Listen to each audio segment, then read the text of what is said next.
Nahihirapan pa rin ang ilang mga biktima ng bagyo sa pagkuha sa mga labi ng kanilang mga mahal sa buhay. Ang gasolina naman, limitado na nga, abot langit pa ang presyo. Mula rin sa Tacloban City, nakatutok live si Maki Pulit. Maki.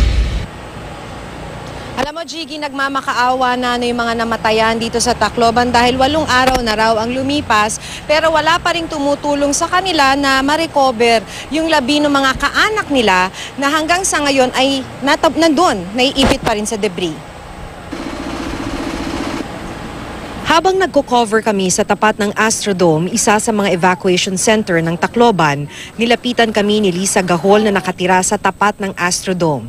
Kung sino-sino na raw kasi ang nilapitan niya pero walang tumulong sa kanyang ma-recover ang mga bangkay ng kanyang ama at 7 taong gulang na pamangkin na nasa ilalim pa ng mga wasak na pader at yero.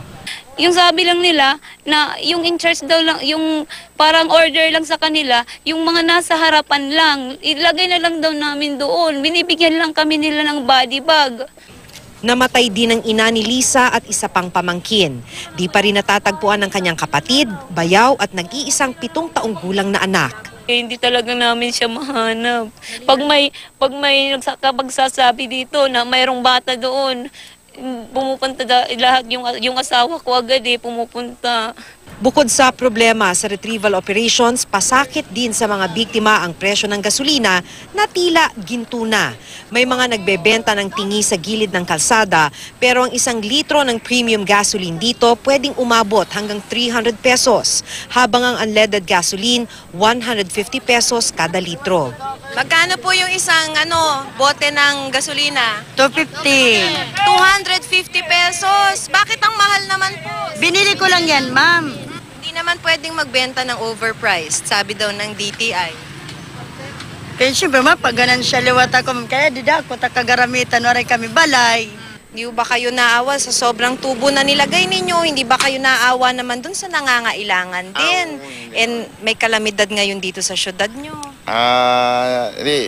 Hindi na. Lumad lang kami, ma'am. Kanang parang lahat naman, ma'am, kahit doon yung dinaanan nyo kanina, di ba? Ganon din yung binta. Pero dahil walang ibang mapagbilhan, walang magawa ang mga residente. Pero bumili pa rin kayo kahit parang ginto na yung presyo. Oo, kasi importante. Malayo pa yung biyahe namin. May bukas naman ng gasolinahan sa Palo, Leyte. 15 minutos lang ang layo mula sa Tacloban City. Hindi overpriced. 56 pesos sa premium at 50 pesos sa diesel. Kaya aabot ng 1 kilometro ang pila. Ang ilan sa kanila galon-galon ang bitbit na container. Ibebenta raw nila ng higit sa triple ang presyo.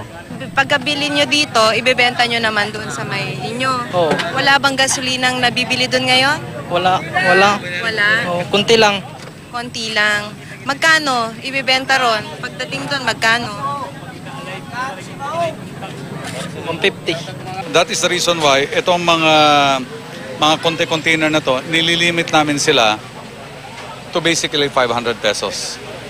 Because the moment we fill up all those containers, they will bring it somewhere and then they will sell it 200 pesos, 300 pesos.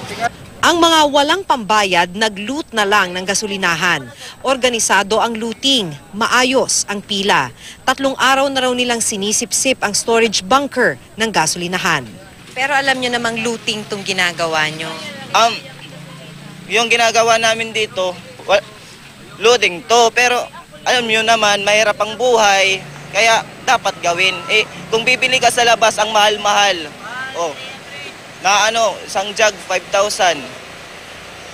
Jiggy, ulitin lang natin yung apelano ng mga humihingi o nagmamakaawa ng tulong na ma-recover yung labi ng kanilang mga kaanak.